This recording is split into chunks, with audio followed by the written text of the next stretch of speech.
লেখার আর একটা উদাহরণ দেই, তাহলে একটু ভালো লাগবে।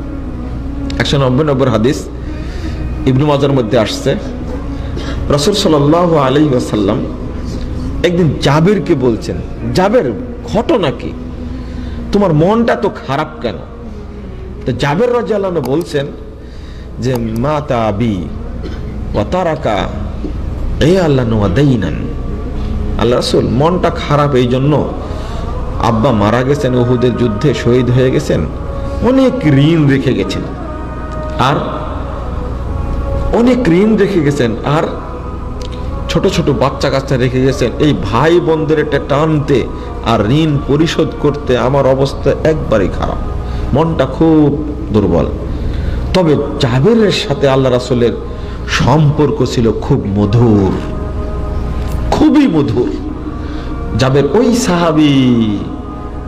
সাহাবী খন্দকের যুদ্ধের সময় গর্ত খোঁড়ার সময় পেটে পাথর বাঁধা দেখেছিলেন, বাড়িতে গিয়ে স্ত্রীকে বলছেন আল্লাহ নবী না খেয়ে আছে। এত সাহাবী ছিলেন, মদিনার পাশেই খন্দক, এত সাহাবী ছিলেন, কারো দৃষ্টি পড়েনি। জাবেরের মনে দাগ কেটেছে। বাড়িতে চলে গিয়ে তার স্ত্রীকে বলছেন কিছু আছে? হ্যাঁ, কিছু আটা আছে আর একটা ছাগলের বাচ্চা আছে। ঠিক আছে, বাচ্চা জবাই করে দিলাম, তুমি রুটি। স্ত্রী বললেন কানে কানে গিয়ে বলবার আল্লাহ রাসূলের, সবাই যেন জানতে না পায়। আল্লাহ রাসূলের কানে কানে গিয়ে বলছেন আমার বাসায় দাওয়াত, পেটে পাথর বাঁধা, খেতে পাইনি কিছু, বুঝতেই পারছেন খুব ক্ষুধার্ত। যখন হাতে কুঠার মারার জন্য তুলেছে কুঠার, তখন পেট উন্মুক্ত হয়ে গেছে, পাথরে দেখতে পেয়েছে। তো রাসূলুল্লাহ সাল্লাল্লাহু আলাইহি সাল্লাম শুনলেন জাবের দাওয়াত দিয়েছে। আল্লাহ রাসূল কুঠারটা রেখে বলছেন ও সাহাবেরা কাজ বন্ধ করো, জাবের তোমাদেরকে দাওয়াত দিয়েছে।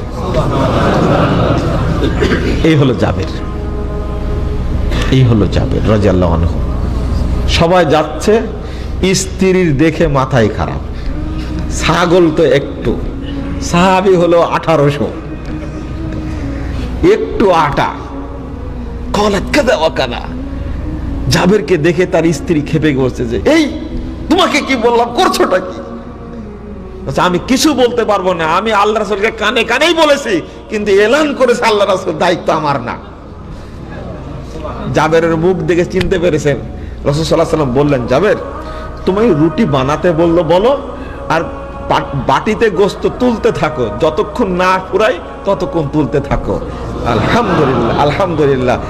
জাবেরের বাড়িতে দাওয়াত খেতে গেছেন 1700-1800 সাহাবী একসঙ্গে, একটা ছোট্ট ছাগল আর কয়েকটা রুটি বানাতে থাকলেন আর দিতে থাকলেন, 1800-1700 সাহাবী পেট পূর্তি করে খেয়ে শেষ করে দিলেন। যতটুকু রুটি আর যতটুকু ছাগলের গোশত অতটুকুই থেকে গেল। এই হলো জাবের, মস্কারা করতেন।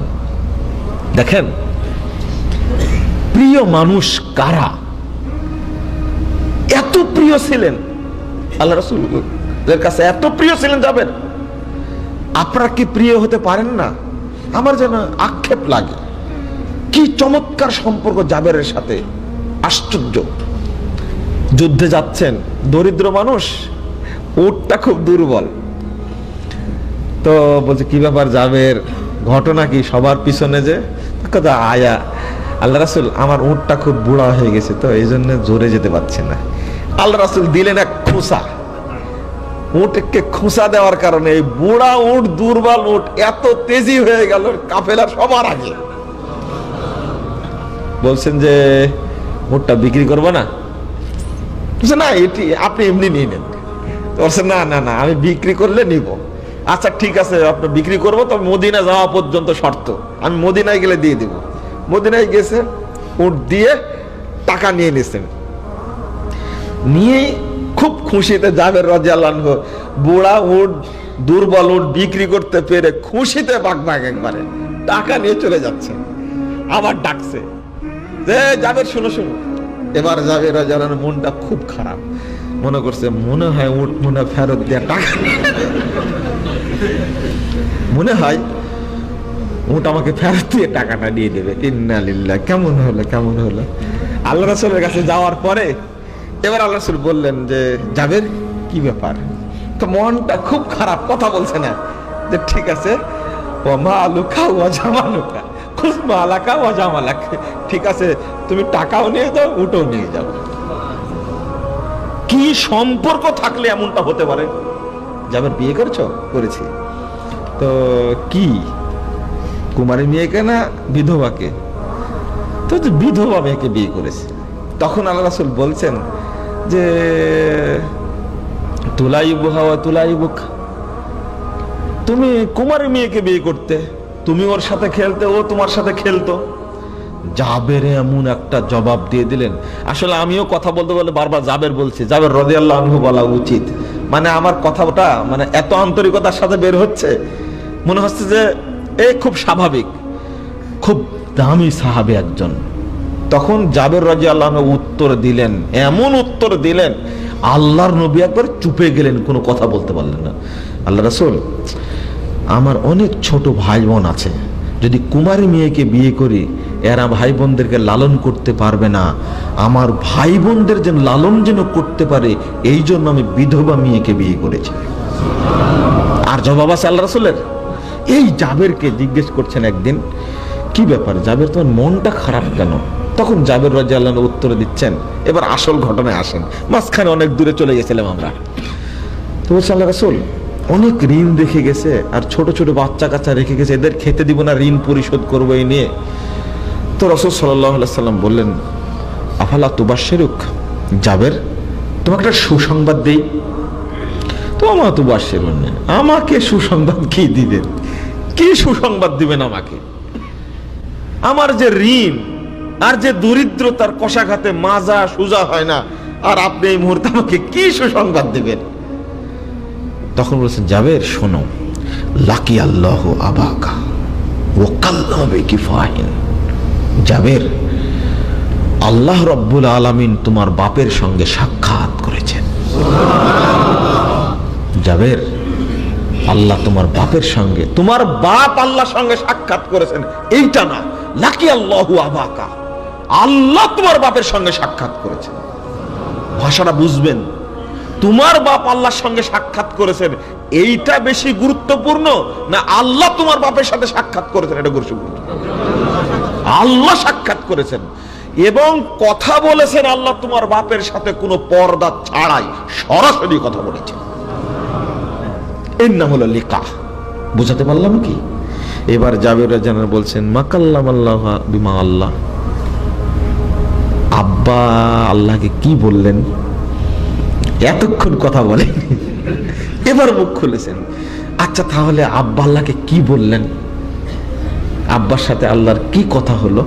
তো আল্লাহ রাসূল বলছেন যে তোমার বাপ আল্লাহকে বলেছেন যে আল্লাহ তুমি আমাকে জীবিত করে দুনিয়ায় আবার পাঠায় দাও, আমি আবার শহীদ হব, আমি আবার তোমার কাছে আসব, তুমি আবার আমাকে দুনিয়ায় পাঠাবে, আমি আবার শহীদ হব, আমি আবার চলে আসব, আবার দুনিয়ায় পাঠাবে। এটা হলো জাবেরের বাপের মর্যাদা। আর এতক্ষণ যতটুকু বললাম কার মর্যাদা? জাবেরের মর্যাদা। তাহলে বাপ কা বেটা, বাপ কেমন ছিলেন আর বেটা কেমন ছিলেন?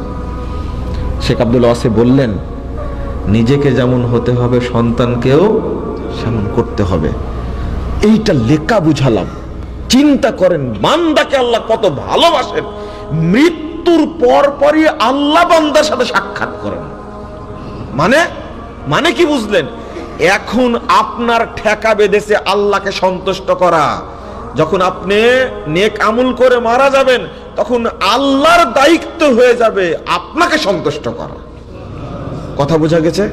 রাদিয়াল্লাহু আনহুম ওয়া রাদু আন, আল্লাহু আকবার। এই আয়াতটা মনে রাখে, রাদিয়াল্লাহু আনহুম ওয়া রাদু আন, আল্লাহু আকবার। এইটাই সন্তুষ্টি, এটা লেখা। তো দুইটা সাইড, ছোট দুইটা কাজ করলে লেখা পাওয়া যাবে, সাক্ষাৎ পাওয়া যাবে। একটা কি বললাম? একটা বললাম আমলে সলে, আর আরেকটা হলো ইখলাস, ইখলাস ফিল্লাহ। আপনারা এই বক্তব্য শুনেছেন, অনেক বক্তব্য শুনেন তাওহীদের উপরে, আমি ওইটা বলতে গেলাম না। আমি আমলে সলের কয়েকটা দৃষ্টান্ত বলবো ইনশাআল্লাহ।